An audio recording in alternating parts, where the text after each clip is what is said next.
하나님 말씀 신약 성경 189쪽 사도행전 2장 41절.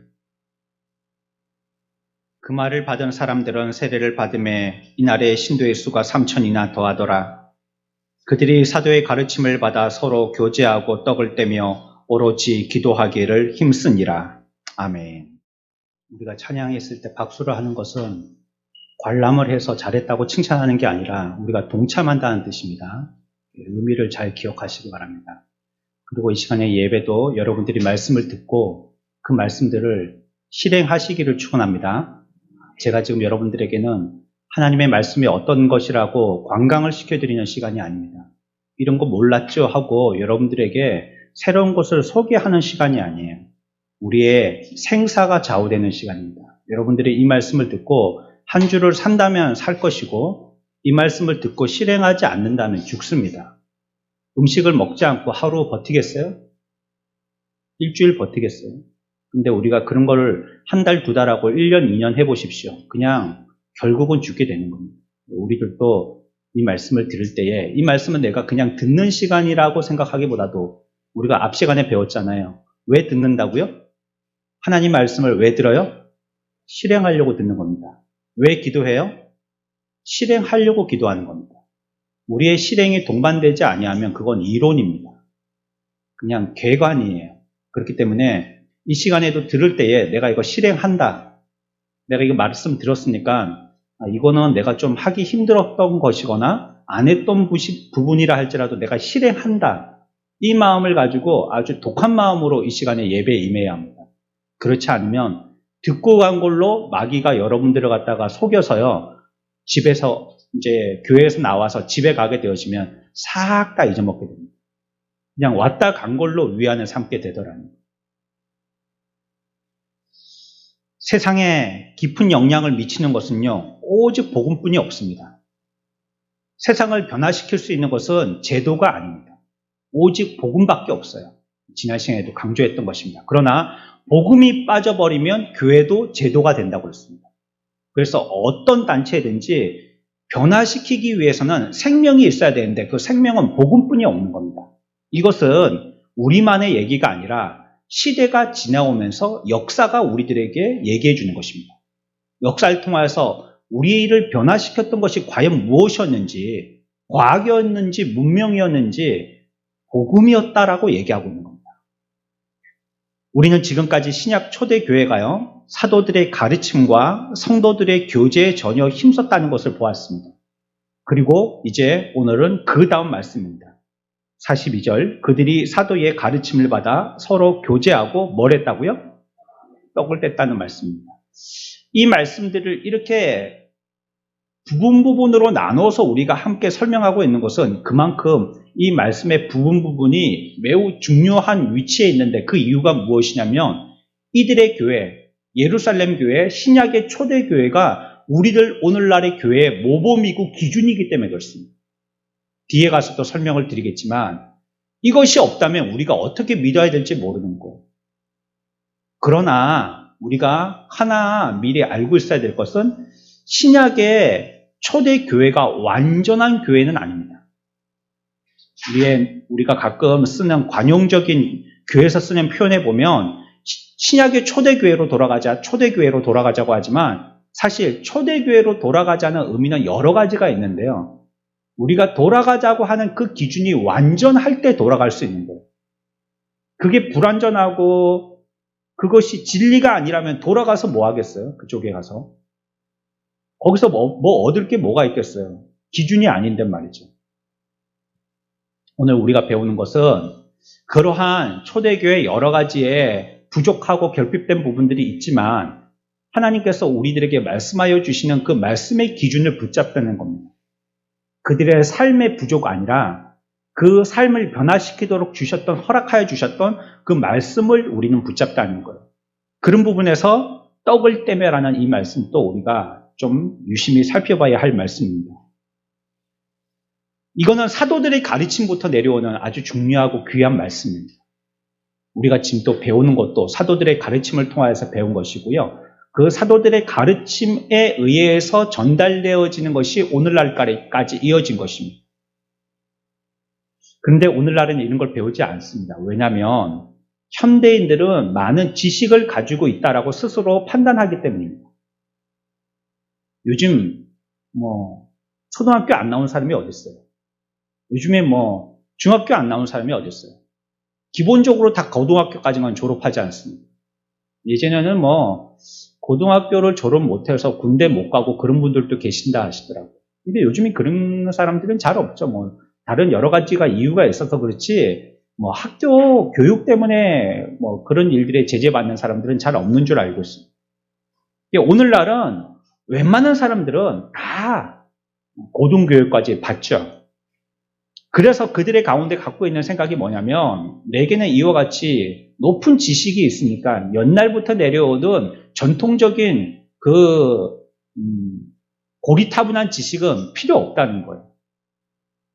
오늘날 젊은이들도 교회에서 떠나는 이유가 뭡니까? 그 재미없는 얘기, 옛날 얘기 왜 자꾸 거듭해서 똑같은 말 하냐는 말이에요. 좀 신선한 거, 뉴스가 될 만한 거, 이런 걸 듣고 싶은데, 교회 오니까 1년 전에 들었던 말씀이나 2년 전에 들었던 말씀이나 똑같은 말씀 하니까요, 흥미를 못 느끼고 물러가는 거. 오늘날 현대인들의 특징이 그렇다는 것입니다. 그래서 이런 것들은 전혀 필요 없다라고 가르쳐요. 옛날 것은요. 캐캐 묵은 거, 이런 거 필요 없다는 것입니다. 그러나 우리가 사도행전에서 살펴본 대로 사도들의 가르침이나 교제는 전혀 그렇지 않고요. 반드시 필요한 것입니다. 교회가 교회되게 하기 위해서는 이것을 모르고는 절대 교회될 수가 없는 것이에요. 여기에 떡을 떼는 일도 마찬가지로 절대 필요한 것입니다. 자, 그러면 우리는 크게 세 가지를 지금까지 배웁니다. 첫 번째 뭐요? 사도들의 가르침. 두 번째요? 교제. 세 번째요? 떡을 떼는 것입니다. 이게 교회입니다. 우리가 다음에 교리에 가서요, 교회에서 해야 될 일들이 무엇인가를 공부할 때에 이 부분들을 정리해 놓습니다. 이게 교회라고. 교회는 기본적으로 이런 것들을 하는 데가 교회라고. 이런 것들을 우리가 배우는 시간이 있어요. 오늘 이 말씀이 근거가 되는 것이에요. 성경에 게시되어 내려온 진리를 체계화한 것이 있어요. 그걸 뭐라고 그러냐면 신조나 아니면 신경이라고 부릅니다. 우리나라에서는 두 가지로 다 번역을 합니다. 신경이라고 번역하기도 하고 신조라고 번역합니다. 이게 성경에서 게시되어 내려오는 진리를 체계화한 겁니다. 정리한 거란 얘기예요. 저와 여러분들이 예배 시작할 때 우리가 하나님 앞에서 뭘 고백했죠? 사도? 그겁니다. 사도신경은 성경에 나오지 않아요. 저 성경에 없는 말씀을 왜 우리가 하느냐 이렇게 반문하시는 분이 있을지 모르지만 다시 설명드리지만 이것은 성경에서 게시되어져 내려온 것을 정리한 거예요. 정리했을 뿐이에요. 그러니 그 기본은 성경입니다. 성경이 아닌 게 아니에요. 성경이에요. 그런데 문제는 뭐냐면 오늘날 이것을 전통적인 것, 옛날부터 캐캐묵은 내려오는 것이라 해서 알지 못한다는 겁니다. 신경과 신조를 알지 못해요. 또 문제는 배우려고 관심이 없어요. 더 문제는 교회가 이것을 가르치지 않는 거예요. 그래서 직분자들에게 손들고 장로교에서는 특히 그러죠. 장로 직분 준다든지 이런 거 할 때에 우리가 서유리 문답이라든지 아니면 전통적으로 내려오는 이런 신앙 고백적인 삶을 살겠냐고 그 사람에게 대답을 듣습니다. 그 사람은 서서 아멘이라고 하죠. 안타깝게도 아멘이라고 했던 그분은 신경과 신조를 일생 살면서 한 번도 못 배워본 분들이 태반입니다. 그런데 그냥 의식적으로 아멘이라고 한다는 거예요. 이런 것들을 우리가 좋아하지 않아요. 그렇지 않은 교회들도 있겠죠. 목사님께서 아주 성실하게 따분따분 이렇게 잘 가르치셔서 좋은 교육을 통해 갖고 그런 좋은 인재가 되시는 분들도 계시겠죠. 그냥 대부분은 그렇지 않대요. 한국 교회는. 안 가르치고 배우지 않고 모르고 있다는 것이에요. 오늘날 신자들의 기독교 신앙이라는 것은요. 자기가 이해한 신앙을 신앙이라고 얘기합니다. 신앙생활 한다라고 얘기하는 것은 내가 이해한 신앙, 그걸 얘기하는 것이고요. 기독교 신앙으로 그것을 믿고 있습니다. 자기가. 이것은 전혀 객관적이지도 않고 그저 주관적인 경험에 의한 것이 기독교 신앙이 돼버렸어요. 그러니까 내가 경험한 것이 기독교가 돼버렸지 전통적으로 내려와서 우리들에게 가르쳐 주신 지식이 기반되지 않았다는 거예요. 그래서 결국 한국의 기독교는요, 저마다의 신앙을 다 가지고 있습니다. 한 교회에 다녀도요, 신앙이 다 다르다는 거예요. 매주 같은 말씀을 들어도 성도들의 신앙의 성격이 다 다르다는 겁니다. 개성이 너무 특별하다는 겁니다. 이 이유는 뭡니까? 하나님의 말씀을 근거로 신앙생활한 것이 아니라 경험이나 자기의 이해를 통해서 신앙생활했기 때문에, 자기가 믿고 싶은 대로 믿었기 때문이라는 거예요. 달면은 삼키고 쓰면은 뱉고 이런 식이었다는 거예요. 기독교 신앙은 같은데 서로 믿는 것, 이해하는 것이 다 다른 겁니다. 얘기해보면 이 사람이 장로교인인지 감리교인인지 성결교 교인인지 알지를 못하겠는 거예요. 어떨 때에는요, 기독교 교인인가도 의심될 때가 많아요. 우리 노회에서 장로 고시가 있어서 제가 문제를 들고 시험 치러 갔었습니다. 근데 문답을 하는 시간이 있거든요. 1시간은 시험 치고 3시간은 시험 치고 1시간은 인터뷰를 합니다. 이제 목사 3명이 1명을 놓고 인터뷰해가지고 방 한 4-5개에서 이렇게 계속 인터뷰를 해나갑니다. 어떤 분은요, 우리가 왜 예수 믿는지를 모르시는 분도 계세요. 물어보면. 사도신경이 뭔지 모르고요. 주기도문도 뭔지 모릅니다. 왜 우리가 예수 믿어야 되는지도 대답 못해요. 굉장히 곤란합니다. 교회에 어떤 과정을 거쳐가지고 여기까지 시험 친다라고 노회까지 왔는데, 노회 와서 목사들이 묻는 문제들은 거의 기본적인 거거든요. 가장 기본적인 거 묻거든요.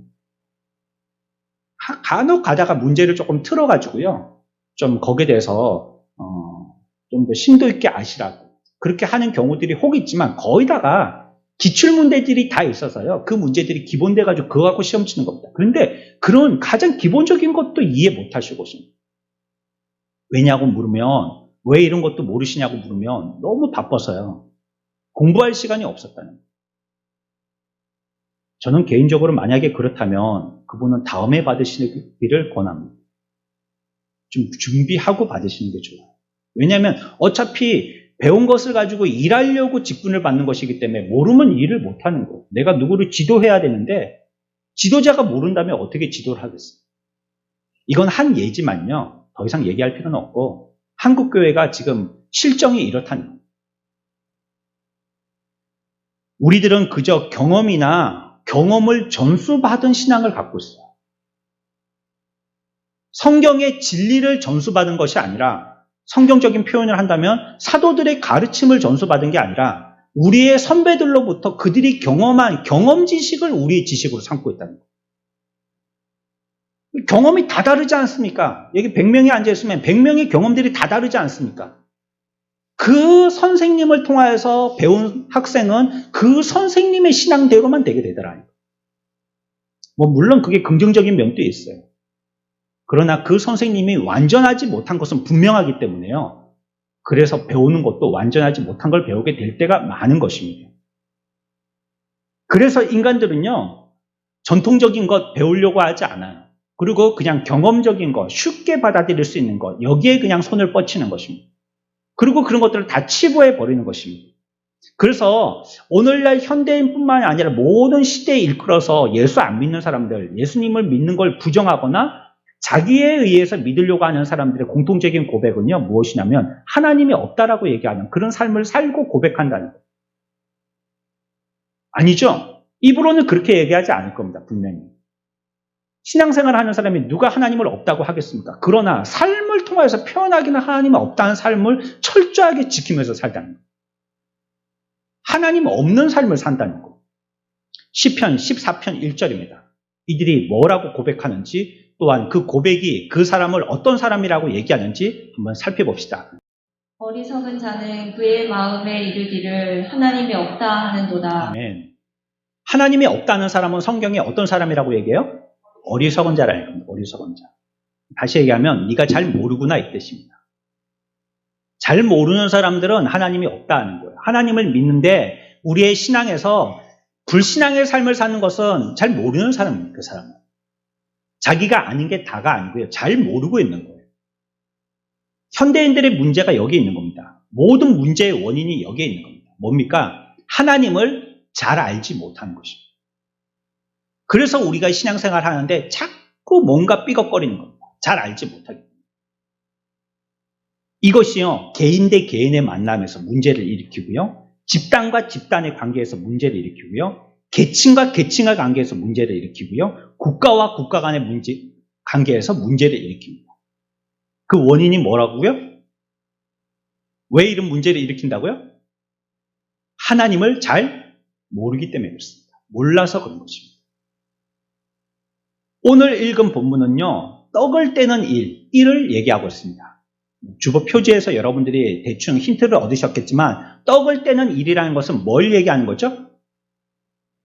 성례를 얘기하는 겁니다. 성찬을 얘기하는 겁니다. 그냥 밥 먹을 때 그 사람들은 주식이 빵이니까 빵 먹고 우리는 그냥 밥그릇에 밥 퍼먹는다는 얘기냐면 그런 것보다도 조금 더 상징적인 의미가 있어서요. 떡을 뗀다는 것은 성찬을 거행한다는 걸 얘기하는 것입니다. 그러니까 교회에서 하는 일이 그렇다는 것입니다. 지금 초대 신약 교회의 모범을 지금 우리가 배우고 있으니까 신약 초대 교회의 모범에서는 그런 거 했다는 거예요. 성찬했다는 걸 얘기하고 있습니다. 이 사람들은요, 초대 신약 교회 교인들은요, 건물이 없어요. 우리나라는 이렇게 좋은 건물에서 따뜻하게 시원하게 이렇게 잘 들리는 음량 가운데서 이렇게 예배를 하지만 그 시대는 그렇지 건물이 없었어요. 그렇지 않았어요. 어떻게 예배드리냐면 각자들의 집을 돌아가면서 오늘은 김 집사님 집에서 예배하고, 오늘은 박 집사님 집에서, 오늘은 최 집사님 집에서, 오늘은 다음은 이 집사님 집에서 이렇게 기도 순서가 있듯이요. 순회 예배를 드렸던 거예요. 각 집마다 돌아다니면서. 여러분들도 그렇게 자기 집을 개방하실 수 있죠? 네. 우리 교회가 다음 주에 이 건물에서 나가야 된다. 만약에 그러면 제가 이번 주 수요일 좀 돼서 전화드리겠습니다. 전화 받으시고 오늘 집사님 집에서 오늘 예배하게 됐습니다. 감사함으로 감사함으로 전화 잘 받으시기 바랍니다. 김성한 목사님만 이렇게 휴대폰에 뜨면 또 거절 이렇게 딱 쓸지 마시고요. 네. 이들은 함께 모여서 예배했고요. 예배 후에는 식사했습니다. 그리고 식사 후에는요, 한 사람이요, 떡과 포도주를 나눠주는 일을 했습니다. 이게 뭐죠? 성찬을 한 거예요. 그래서 그 시대 초대교회의 성도들은요, 예배 때마다 성찬했습니다. 이거 좋은 겁니다. 우리는 게을러서 우리 교회는 분기에 한 번씩 합니다. 1년에 4번. 그런데 좋기는요, 매주 하는 게 좋습니다. 매주. 이건 언제 시작되어진 거죠? 성찬은 언제 시작된 거예요? 초대교회가 시작되면서부터 시작된 건가요? 언제 시작된 거죠? 그렇죠. 예수님이 십자가에 못 박히시기 직전에 제자들과 함께 성만찬 나누었던 그때부터 왜 하기 시작된 거죠? 네, 예수님이 하라고 했거든요. 기념하라고 우리들에게 말씀하셨거든요. 그래서 행하는 것이었습니다. 초대 그리스도인들은 무엇 때문에 함께 떡을 떼었고 그러면 왜 그렇게 해야 하는지가 우리가 지금 가지고 있는 질문입니다. 무엇 때문에 떡을 떼는 이 성찬식을 했고 왜 우리는 그렇게 해야 되냐는 거죠. 가장 중요한 것은요. 그렇게 하기로 결정한 것이 그리스도인들이 아니고요. 그렇게 하라고 주께서 우리들에게 명령하셨기 때문이라는 겁니다. 그러니까 이것을 행하라고 하는 것은 우리가 선택할 수 있어요, 없어요? 없는 겁니다. 이거는 해야 되는 겁니다. 주일에는 모여서 함께 예배하듯이 성찬식은 해야 되는 거예요. 그렇게 그분이 명하셨기 때문입니다. 고린도전서 11장 25절에 명확하게 우리들에게 말씀하고 있습니다. 같이 봅시다. 이르시되 이 잔은 내 피로 세운 새 언약이니 이것을 행하여 마실 때마다 나를 기념하라 하셨으니. 아멘. 나를 어떻게 하라고요? 기념하라. 명령하신 겁니다. 하라는 겁니다. 하라는 겁니다. 그러니까 우리는 이것을 행해야 되는 겁니다. 그러면 이제 한 3가지만 살펴볼 텐데요. 주님은 무엇 때문에 성찬을 행하라고 하셨냔 말이죠. 우리에게. 하라고 하셨긴 하라고 하셨는데 왜 하라고 하셨는지 성경을 근거로 우리 한번 찾아봅시다. 첫 번째는요. 교회의 연합이라는 가르침을 보존하기 위해서입니다. 우리 같이 해봅시다. 교회의 연합. 교회의 연합. 간단하게는 연합입니다. 같이 해봅시다. 연합. 연합. 성찬식을 왜 하라고 했다고요? 예, 연합을 위해서 하라는 겁니다. 연합. 그래서 우리가 앞으로 성찬식을 거행한다면 이 말씀 세 가지는 기억해야 됩니다. 기본적으로. 첫 번째는 이 성찬식 행하는 게 예수님이 뭐 때문에 하라 하셨다고요? 예, 연합 때문에 하라 하셨고 이게 연합의 의미가 있구나. 그런데 그 진리를 또 보존하는 것도 중요한 거예요. 주님은 이 진리가요, 말씀하고 땅에 떨어져서 사라지기를 원치 아니하시고요, 끝까지 보존되기를 원하셨어요. 사람들은 강단에 올라가서 이렇게 얘기할 수 있습니다. 만약을 얘기하는 겁니다. 예수님에 대해서 우리가 전함을 받을 때요, 설교자가 이렇게 얘기할 수 있다는 거예요. 예수님은 사람이세요. 예수님은 우리의 도덕적인 본보기세요. 그분은 선한 선생님이세요. 그래서 우리들은 그분의 정신을 본받으면 됩니다. 제가 만약에 전제로 이렇게 잘못 얘기할 수도 있습니다라는 말을 안 했다면 이 말에 여러분들은 아멘 할 분도 계실 거예요. 그러나 그렇게 가르치는 것은요, 잘못 가르치는 것입니다. 잘못 가르칠 가능성이 인간들에게는 너무나도 많은 거예요. 분명한 기준을 잡지 못하고 있으면 자기 생각을 얘기하기 때문에 얼마든지 잘못 가르칠 수 있어요. 그래서 주님은요, 그 진리를 보존할 조치를 취하신 겁니다. 그게 성찬식입니다. 너희들 생각대로 얘기하지 말고 또 무슨 그 가운데 있는 교훈을 얻어서 얘기하지 말고 있는 대로 그대로 잘 보존해서 전하라는 거예요. 오늘날은 성경의 가치가 땅에 떨어져 있는 시대가 돼서요, 성경 자체를 하나님의 말씀으로 받아들이지 않는 사람들도 있습니다. 동화책을 왜 아이들에게 읽어주죠? 백설공주 신데렐라 왜 아이들에게 읽어주죠? 그 내용 가운데 무엇을 주기 위해서죠? 교훈을 주기 위해서죠. 너희들도 이렇게 해라, 성실해라, 착해라, 다른 사람들 위해라, 시간 약속 잘 지켜라, 뭐 그런 것들, 교훈을 주기 위해서죠. 그것처럼 오늘날 시대의 사람들이 성경을 가지고 다니지만 성경의 말씀 가운데서 교훈을 얻으려고 읽는다는 거예요. 그건 잘못된 겁니다. 성경은 교훈을 얻는 책이 아니에요. 현대 가르침과 설교를 점검하는 방법이 있어요. 이 설교가 바른 설교인지.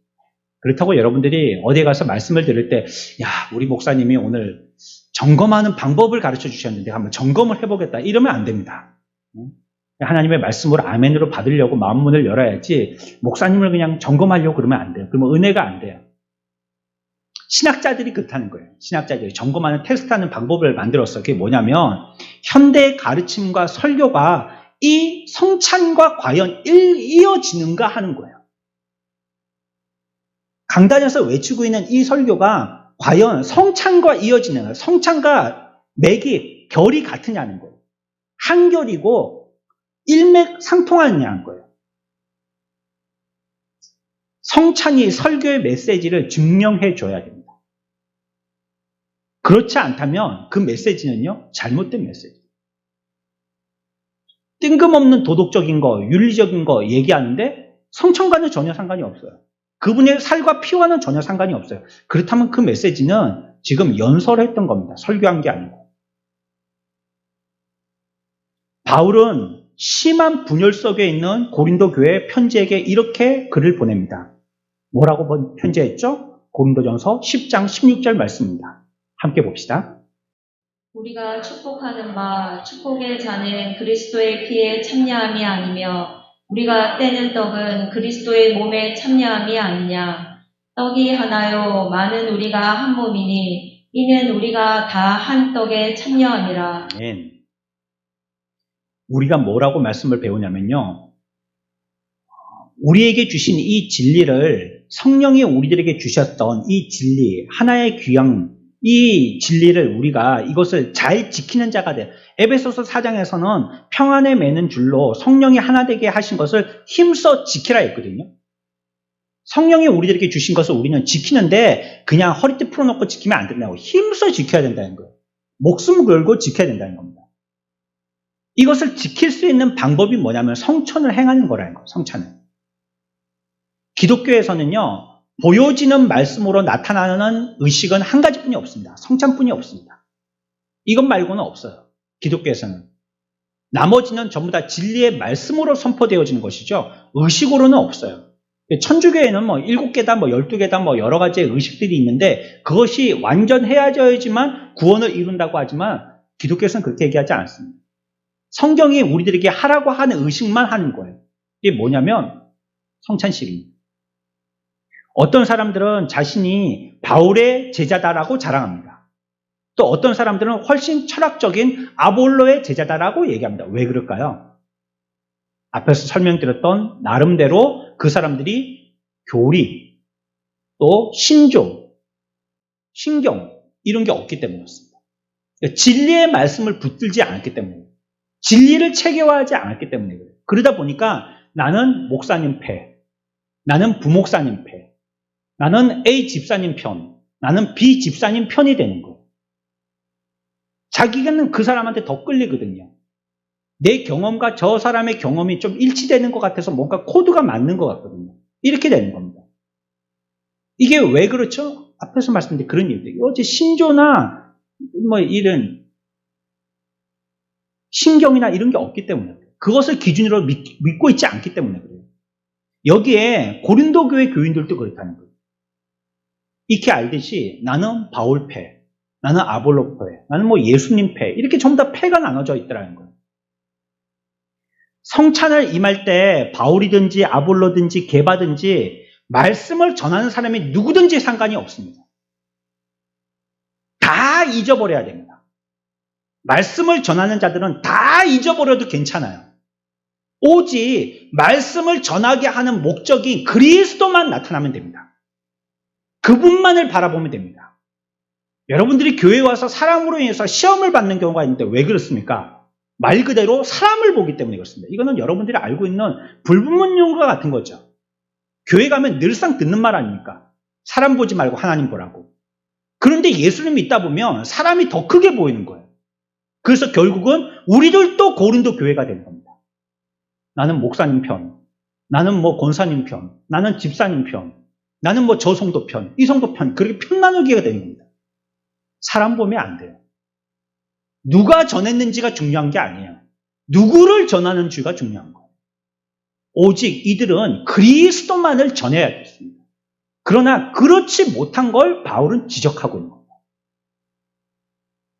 왜? 포장지만 관심을 가지지 포장지 속에 있는 그 내용을 관심을 안 가지냔 말이에요. 이게 어리석은 것 아니겠어요? 아, 포장지 이것만을 덜렁가지고 그 안에 있는 정말 좋은 내용의 선물은 안 가지는 거예요. 그 사람은 어리석은 사람이죠. 그래서 성찬에서는요, 우리는 함께하는 연합을 이루어야 합니다. 사람 보면 안 되고요. 연합을 이루어야 하는 것이에요. 떡도 하나고 성찬도 하나고요. 그리스도도 한 분입니다. 서로가 자기 나름대로의 분리된 생각을 가지고 있다면 다분히 교회는 시간 문제지 꼭 분열합니다. 반드시 분열합니다. 교회는 다 사람들이 모이는 곳이거든요. 여기는 거룩한 사람들이 모인 곳이 아니에요. 거룩하려고 하는 사람들이 모인 곳이에요. 교회는 완전하지 않아요. 완전을 추구하는 사람들이 모인 곳이죠. 어느 교회를 가든지 그 교회 가면요, 반드시 실망하게 돼 있습니다. 꼭 실망하게 돼 있습니다. 뭐 새로 오신 분들이 계신다면 제가 그 앞에다가 두고 목사를 보면 실망하실 텐데요. 우리 교회를 보면 실망하실 텐데요. 그냥 발길을 돌리시죠. 이렇게 어떻게 얘기하겠습니까? 그렇게 또 얘기하는 것도 그분에 대한 신뢰가 될 수도 있고 하니까. 그러나 우리가 신앙생활 조금이라도 해보면요, 그렇다는 걸 알아요.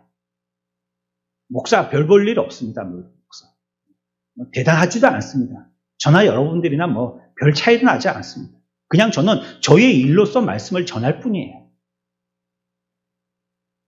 성찬에 합당하지 않아요. 분리된. 나눠놓는 거는 성찬에 합당하지 않는 거예요. 성찬에 참여한다는 것은요, 나를 죽여서 여기에 연합되어진 자가 된다는 것입니다. 마치 제물이 되듯이.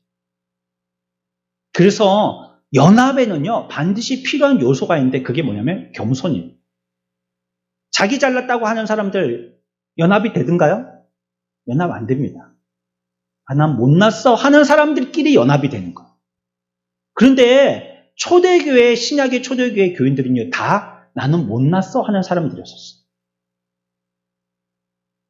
이 사람들이 지금 예배 드리고 있는데, 뭐, 집도 아무것도 없다 했잖아요. 그냥 교회도 없어요. 쫓겨다니고 있어요.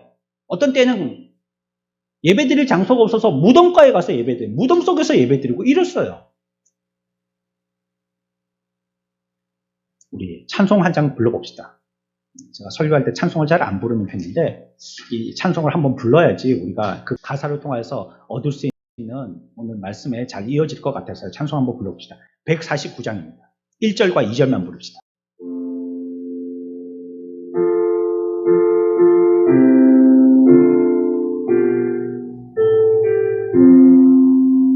주 달려 죽은 십자가 우리가 생각할 때에 세상에 속한 욕심을 헛된 줄 알고 버리네. 2절 죽으신 구주 밖에는 자랑을 말게 하소서. 오열의 공로 힘입어 교만한 마음을 버리네. 아멘. 아이작 와츠라는 사람이 작곡한 곡입니다. 여기서 우리가 주목할 단어가 있어요. 뭘 버려요? 1절에서 욕심을 버리고, 2절에 가면요, 우리의 자랑은 주님밖에 없다고 얘기하면서요, 우리에게 있는 또 뭘 버려요? 교만을 버리죠. 욕심도 버리고 교만을 버려야 돼요. 그래야지만 뭐가 되기 때문에요? 연합이 되기 때문에. 내 마음에 욕심이 있고 교만이 있으면 연합이 안 돼요. 마치 물과 기름처럼 하나가 되지 못해요. 우리는 성찬을 통하여서요, 그분이 우리와 함께 하신과 같이 우리의 형제들과 함께 하는 연합이 중요한 거예요. 그래서 우리들에게 이 성찬의 의식, 떡을 떼는 거 하라고 하신 거예요. 우리가 성찬에 참여할 때 그의 겸손해지고 그분을 바라보며 하나가 되어지기를 축원합니다. 우리가 그런 생활을 살아야 돼요. 연합되어진 삶을 살아야 된다. 두 번째는요, 왜 성찬을 행하라고 하셨냐면 이 말씀을 기억하도록 하기 위해서라는 겁니다. 같이 봅시다. 기억하기 위해서. 기억하기 위해서. 첫 번째는 뭐 하기 위해서요? 연합하기 위해서. 두 번째는요, 기억하기 위해서입니다. 고린도전서 11장 25절 말씀입니다. 같이 읽습니다.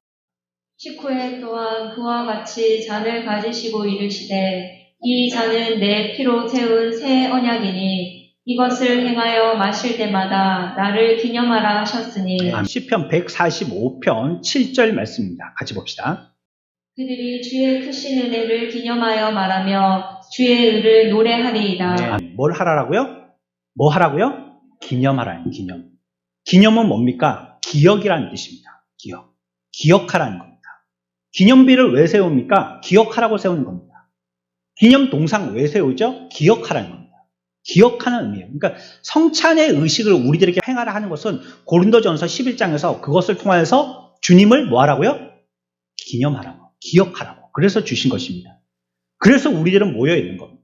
사실 이 시간에 모여 있는 것도 주님의 그와 같은 분이심을 기억하기 위해서 모여 있는 것입니다. 우리도 우리에게 행하신 은혜로운 하나님을 기억하기 위해서 성찬에 참여하는 것입니다. 성찬에서 우리들은 그래서요, 그분을 기억해야 된다 했으니까요, 성찬을 통해서 그분을 발견해야 됩니다.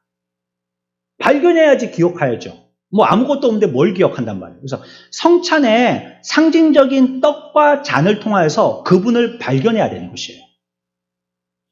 무엇을 기억하냐면요, 또 성경은 우리들에게 또 제시하시는 바가 있어요. 뭘 기억하라. 그분이 계신다는 것을 기억하지만 특별히 뭘 기억해야 하냐면 같이 해봅시다. 그분의 행하심. 그분의 행하심. 그분이 누굽니까? 예수 그리스도. 그분이 뭘 행하셨는지 그거 기억하라는 거예요. 그거. 행하심을 기억하라는 겁니다. 특별히 행하심 중에서도 중요한 것은요. 같이 합시다. 죽음. 뭘 기억해요? 누구의? 예수 그리스도의 죽음을 기억하는 것이에요. 그걸 우리들은 기억하기 위해서 성찬에 참여하는 것입니다. 성찬에 참여해서는요, 알고 그분이 부활하셨다. 그런 의미를 강조하기보다도 그 가운데는 예수님이 우리를 위해서 이렇게 십자가의 고난 받으시고 결국은 뭐 하셨다? 죽으셨다. 이걸 기념하는 겁니다. 이 제약된 세상에 유일한 희망과 격려의 메시지가 있습니다. 갈라디아 4장의 말씀입니다. 같이 읽읍시다. 때가 참에 하나님이 그 아들을 보내사 여자에게서 나게 하시고 율법 아래에 나게 하신 것은 율법 아래에 있는 자들을 속량하시고 우리로 아들의 명분을 얻게 하려 하심이라. 아멘. 이게 희망입니다. 우리의 삶 가운데. 율법 아래에 있는 자들은 모두 그 법에 저촉되어서 다 죄악의 지옥으로 떨어지게 되어지는데 하나님께서 그 아들을 우리들에게 주셔서 그분을 통하여서 이제 우리들은 구원받는 자녀가 됐다는 걸 얘기하고 있어요. 이것이 유일한 희망인 거예요. 학생들이 열심히 중3, 고3 공부해가지고 시험 치지 않았습니까? 시험 때, 그때 시험 치고 나서 그 이후 그것을 소망하기 때문에 그 시험 때까지 열심히 공부하는 거죠. 우리도 비록 이 세상에서 고난받고 있지만 우리에게는 구원받고 구원받은 자녀로서의 새로운 삶이 있기 때문에 그걸 바라보고 믿으면서 인내하고 살고 있는 것입니다. 예수님께서는 이것을 행하라는 거예요. 율법 아래 죽었던 너희들, 내가 너희를 위해서 목숨을 바쳐서 너희들을 구원하였다는 것을 기억하라는 겁니다. 기독교는 단지 감정적이거나 느낌을 얘기하는 종교가 아닙니다. 기분이 좋다, 어떤 것 같다, 이런 걸 얘기하는 종교가 아니에요. 오직 분명한 것을 얘기하고 있어요. 그분이 우리들에게 어떻게 행하셨는지 정확한 거, 사실적인 것을 얘기하고 있습니다. 그거 기억하라는 것입니다. 그래서 우리는 언제나 우리가 예수 믿는 신앙의 처음 출발점은 여기서부터 시작됩니다. 내가 아니고요. 그분입니다. 그분. 창세기 1장 1절도 인간으로 설명하지 않습니다. 하나님으로부터 설명을 합니다. 하나님부터 시작하는 게 성경입니다. 우리가 하나님의 말씀을 해석할 때 아이고 이 말씀을 아이고 저 말씀을 하면서 말씀을 들고도 실망하고 좌절하는 것은 그것을 하나님의 말씀으로 보지 않고 나의 말씀으로 적용하려고 하기 때문입니다. 우선은 하나님의 말씀이어야지 돼요. 요한복음 1장의 말씀입니다. 같이 볼까요? 태초에 말씀이 계시니라. 이 말씀이 하나님과 함께 계셨으니 이 말씀은 곧 하나님이시니라. 좀 띄어서요. 14절 말씀입니다. 말씀이 육신이 되어 우리 가운데 거하심에 우리가 그의 영광을 보니 아버지의 독생자의 영광이요 은혜와 진리가 충만하더라. 네. 태초에 말씀이 계셨다는 것입니다. 우리는 신앙은 여기서부터 시작해야 된다 했잖아요. 하나님이 계셨음을 인정하고 또 그 말씀이 하나님과 함께 하셨는데 14절에 가서는요. 육신이 되어서 그 말씀이 우리와 함께 하시게 되었다는 거예요. 신앙의 출발은 여기입니다. 하나님이고 우리를 위해서 죽으신 예수 그리스도입니다. 이게 우리의 신앙의 출발입니다. 여러분들이 믿음 생활하다가 길을 잃었어요. 어떻게 해야 될지 모르겠어요. 시험에 들어서 어떤 것이 잘하는 건지 모르겠어요. 그러면 반드시 출발점으로 돌아가야 합니다. 가운데서 길을 찾겠다고 여기저기 묻고 다니든지 사람 만나고 다니든지 책 보고 찾아보려고 한다든지 인터넷에서 자꾸 이렇게 찾아보려고 한다든지 그러면 갈피를 못 잡아요. 더 잃게 됩니다. 제일 빠른 방법은요. 출발점으로 가는 겁니다. 시작점으로 가는 거예요. 성경은 하나님이라고 얘기하시고 그 신앙의 출발점은 예수 그리스도라고 얘기합니다. 여기에 대해서 말씀의 메시지가 중심 잡혀져 있지 않다면 그것을 뭐라고 부르든지 간에 그것은 기독교의 메시지가 결코 아닙니다.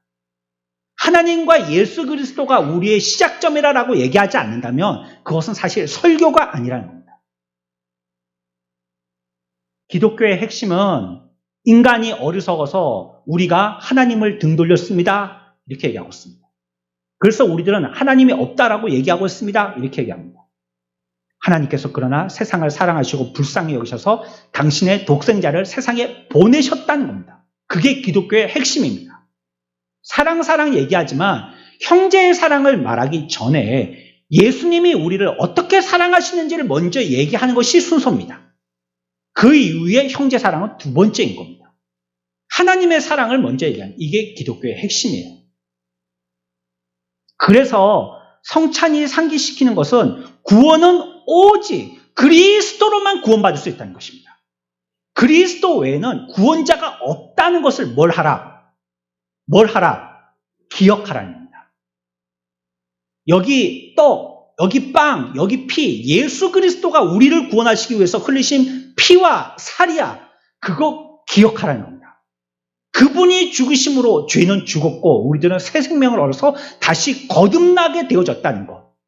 그런 말미암아 우리는 새 생명의 새 삶을 살게 되어졌는데 그 길은 예수 그리스도밖에 없다는 것. 이거 뭐 하라고요? 기억하라는 겁니다. 이게 떡을 떼는 거, 성찬식의 의미입니다. 첫 번째 뭐예요? 연합, 하나 되는 것입니다. 주와 우리가 하나 됐듯이 형제들과도 하나 되어지는 것. 두 번째는요, 어떤 의미요? 기억하는 거. 뭐? 우리의 구주는 누구뿐이 없어요? 예수 그리스도밖에 없다는 거. 이거 기억하라는 거예요. 사도행전 4장 12절입니다. 같이 읽을까요?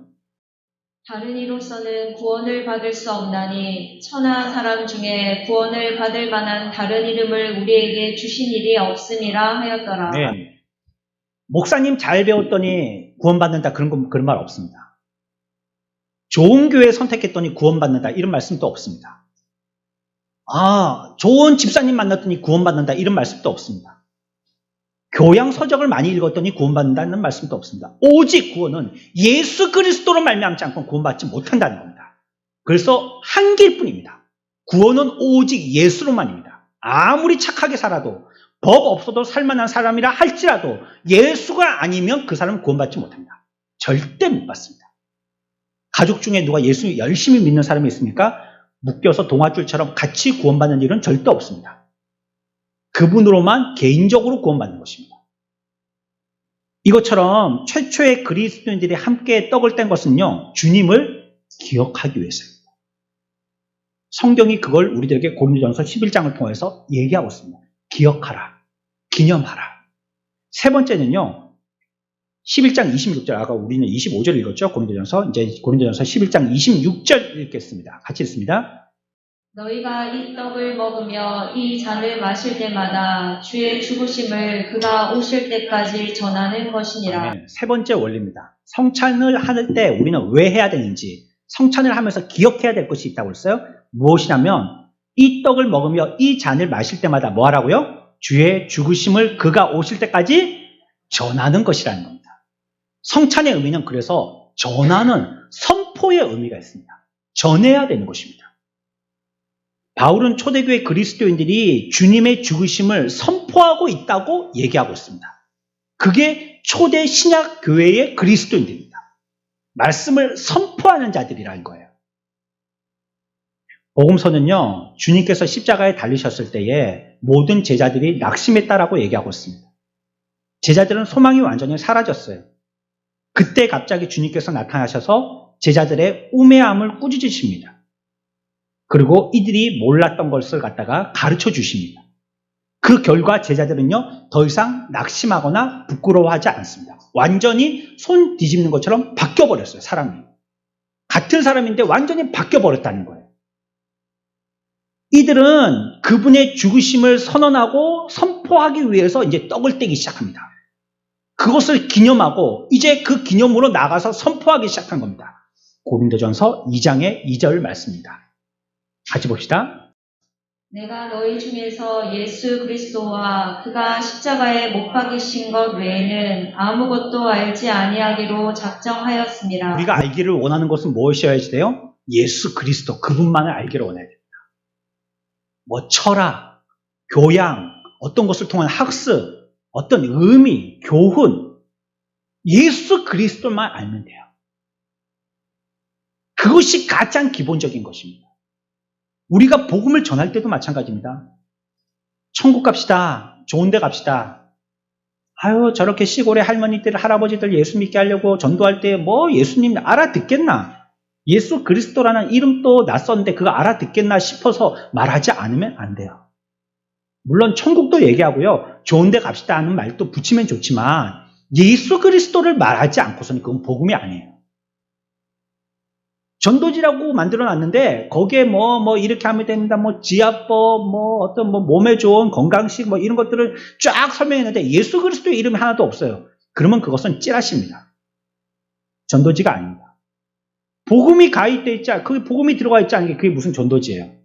그거는 오늘 우리 슈퍼마켓 세일합니다. 30%, 50%, 뭐 기입 몇십 프로, 해표 식용유 몇 프로 똑같은 찌라시입니다.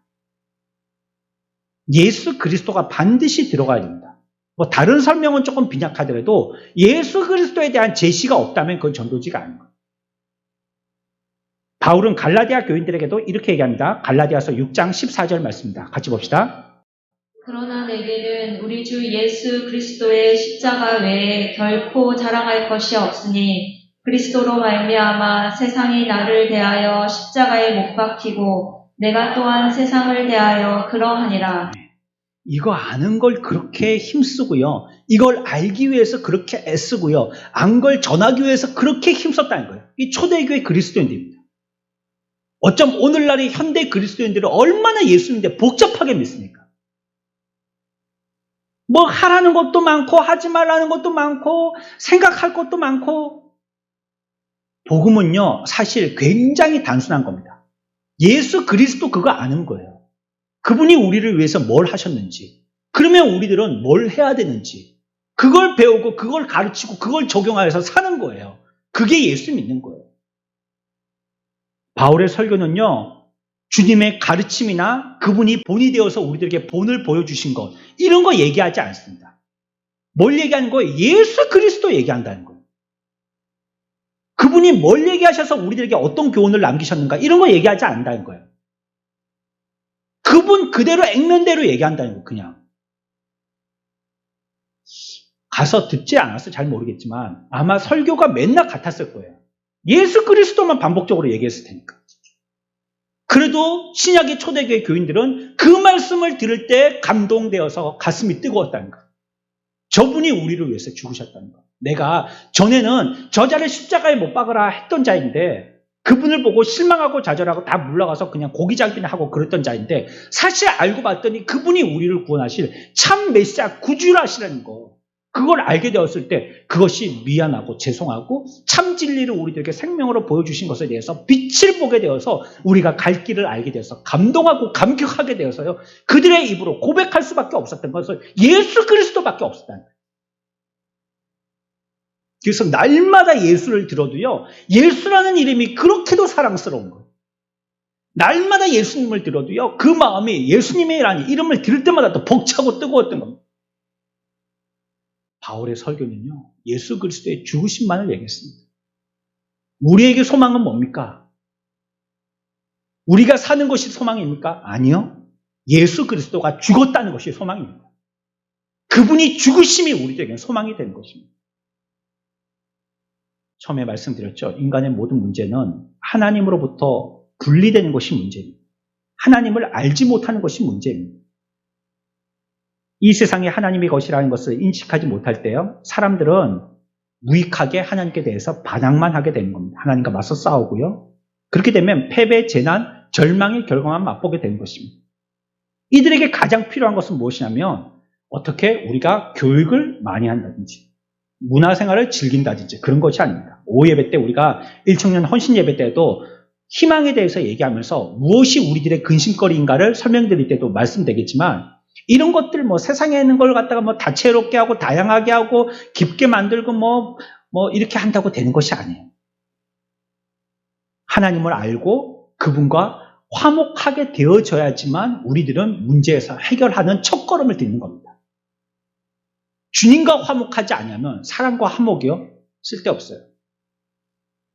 청년들한테 늘 얘기합니다. 당신 이 사람과 결혼할 거라면 그 사람과 되기 전에 하나님과 먼저 좋은 관계를 맺으라. 하나님과 좋은 관계를 맺지 않고 이 사람만 좋아서 죽으면 하나님 결국 그 사람 질투하셔. 그러면 결국 그 사람과 나와도 관계가 안 좋아져. 내가 저 사람과 관계가 좋아져서 좋은 신랑이고 좋은 신부가 되어서 아름다운 결혼을 맺게 하려면 하나님과의 관계가 먼저 돈독해야 돼요. 그렇게 되는 거예요. 우리는 여기서 아무것도 할 수 없습니다. 하나님과 화목하게 하려고 하는데 그분을 알게 되는데 우리들은 아무것도 할 수 없다는 거예요. 하나님 앞에 여러분들이 용서를 구했어요. 해결됐습니까? 기도할 때마다 용서해 주십시오, 용서해 주십시오. 우리가 관용어처럼 얘기하지만 그 해결되나요? 우리가 용서해 달라고 하면 해결되냐는 말이에요. 사실은 용서해 달라고 말하는 것도 버르장머리 없는 소리입니다. 용서해 줄 사람이 어련히 용서해 줄까? 자기가 용서해 달라는 말은요, 좀 격이 좀 못한 소리예요. 더 이상 죄 짓지 않겠다고 다짐하는 거요? 그게 해결되든가요? 나 오늘까지 죄 졌는데요, 내일부터 죄 안 지을게요. 그게 해결되든가요? 안 됩니다. 인간이 그것으로서 구원을 얻지 못해요. 뻔하잖아요. 저와 여러분들 속을 보면 알잖아요. 용서해달라고 하지만 또 죄 짓습니다. 용서하고 나면. 1만 달란트 탕감 받았는데요, 나가서 100데나리온 나한테 빚진 자를 용서하지 않습니다. 우리들은. 그게 인간의 본성입니다. 또 다짐해요. 나 잘 믿어야지. 죄 안 지어야죠. 그렇게 됩니까? 나가다가 보면서 벌써 죄를 짓습니다. 또 죄를 지어요. 우리가 용서를 구하거나 우리가 다짐한 것으로 죄 문제가 해결되지 않고요. 그렇다면 하나님과의 화목관계도 이루어지지 않는다는 거예요. 왜? 궁극적으로는 우리의 방법을 가지고는 안 된다는 겁니다. 그래서 예수 그리스도의 죽으심이 필요하다는 겁니다. 저와 여러분들이 구원받는 건요, 여러분들이 그렇게 용서를 구했거나 다짐해서가 아닙니다. 믿습니다라고 입에 침이 마르도록 외쳤기 때문이 아니에요. 죽을 때까지 예수 믿습니다. 해보십시오. 되는가 그게? 안 됩니다. 예수님이 우리를 위해서 죽으셨다는 그 사실이 있기 때문에 우리는 구원받은 것입니다. 이것이 없다면 우리들은 지금 하고 있는 것도 무의미한 겁니다. 로마서 8장 3절입니다. 같이 읽읍시다. 율법이 육신으로 말미암아 연약하여 할 수 없는 그것을 하나님은 하시나니 곧 죄로 말미암아 자기 아들을 죄 있는 육신의 모양으로 보내어 육신의 죄를 정하사. 잠시요. 이 말씀 이제 무슨 말씀인지 알겠죠? 그렇죠? 법은 우리들에게 해라 해라 한다는 거예요. 해라 해라 하지만 우리들은 뭐 해요? 연약해요. 연약해서 어째요? 할 수 없어요. 해결할 수 없어요. 해도 그게 해결나는 게 아니라는 거예요. 해봤자. 행하도 그걸 행한다고 완전하게 행한다고 그게 완벽하게 죄의 문제가 해결되는 게 아니라는 거예요. 또 해요. 또 우린 연약하기 때문에 또 죄짓고 또 잘못하고 또 막 악하게 하고 그렇게 된다는 거예요. 그래서 하나님이 내신 하나님의 특별 방법이 있다는 겁니다. 그게 뭐냐면 육신으로서 육신의 모양대로 하나님이 오셨다는 겁니다. 4절입니다. 육신을 따르지 않고 그 영을 따라 행하는 우리에게 율법의 요구가 이루어지게 하려 하심이니라. 네, 이제 율법의 요구는요, 행함으로 되지 아니하고요, 그분의 죽으심으로 말미암아 영적인 기쁨이 우리들에게 확신을 주신다는 거예요. 예수 그리스도로 말미암아 그렇게 되신다는 거예요. 세상의 방법 갖고 안 돼요. 율법을 만들고 율법을 만들고 무슨 법전을 만들어도 안 된다는 거예요. 안 돼.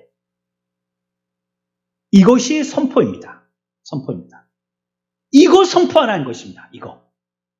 이것을 기억하고 이것을 기념하고 이것을 연합되게 하고 이것을 우리들이 함께 선포해야 된다는 것이에요.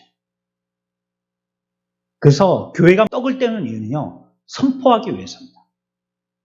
옛날에 그런 이단들이 있었잖아요. 다미 성교회 이런 거 있었죠. 옛날 얘기입니다. 옛날 얘기. 그 사람들 땅 팔고 집 팔아가지고 교회에 모여가지고요, 흰옷 입고 예수님이 재림하실 때까지 기다리는 거예요. 뭘 몰라도 정말 멀리 모르는 자들입니다. 교회는요, 모여서 말씀 듣고요, 나가서 뭐 해야 돼요? 선포하는 겁니다. 모여 있어서는 안 돼요. 나가서 선포해야 되는 거예요. 흩어져서 선포해야 되는 거예요. 만약에 우리가 안 모이고 여기가 조싸우니 여기서 우리끼리 아름답게 행복하게 교제하고 같이 연합하고 삽시다. 우리끼리만 여기서 교회에서 아름답게 재밌게 삽시다. 이러면요, 결국 하나님이 뭐 할까요? 흩어버리십니다.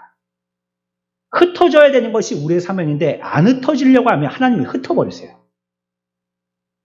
교회가 사분오열되는 겁니다. 안 흩어지려고 했기 때문이에요. 그것은. 자기들끼리 여기서 좋은 초막을 짓고 주님 오실 때까지, 죽을 때까지 여기서 그냥 황금 면류관 집에서 그냥 삽시다. 이랬기 때문이에요.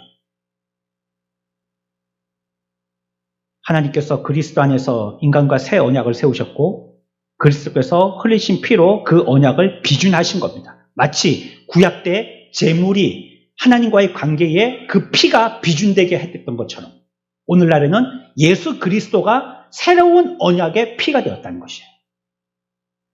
하나님께 나아가려면 그 피 없이는 안 되듯이 예수 그리스도의 피 없이는 하나님께 나아갈 수 없게 돼요. 구원받지 못하게 됐다는 겁니다. 바울은 포도주가 상징하는 그리스도의 피는 새 언약의 피라라고 얘기하고 있습니다. 죄로 패배하고 삶, 미래, 죽음, 심판을 두려워하는 현대인들은요, 그리스도 안에서 언약이 있는 것입니다. 성찬을 우리들에게 하라고 명령하셨어요. 맞습니까? 예수님께서 우리들에게 성찬을 행하라고 하셨습니다. 그래서 우리가 성찬을 하는 거예요. 행하다 보니까 왜 행하는지 모르겠어요. 그래서 성경에서 설명하고 있는 것입니다. 3가지 정도로 우리는 살펴볼 수가 있어요. 첫 번째, 왜 행해야 돼요?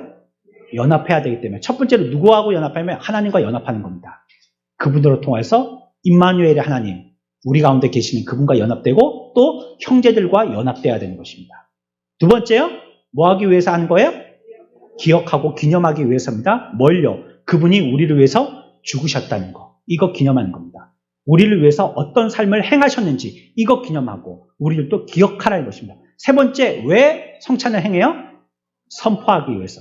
여러분들이 그래서 여기에서 이 말씀을 듣고 나가서 선포해야 됩니다. 또한 여러분들의 삶이 그와 같은 예수로 말미암아 구원받은 삶이라는 것을 선포되어진 삶을 살아야 돼요. 우리의 삶이 선포의 삶을 살아야 돼요. 이 시간에 이 자리에 모인 우리 사랑하는 선한목적교회 성도 여러분, 우리가 이 떡을 떼는 일 귀한 것입니다. 짧게 떡을 뗀다라고 초대 신약의 그리스도인들에 대해서 설명하고 있지만 여기는 우리에게 귀한 메시지를 주고 있는 것입니다. 참 복음을 주고 있는 것입니다.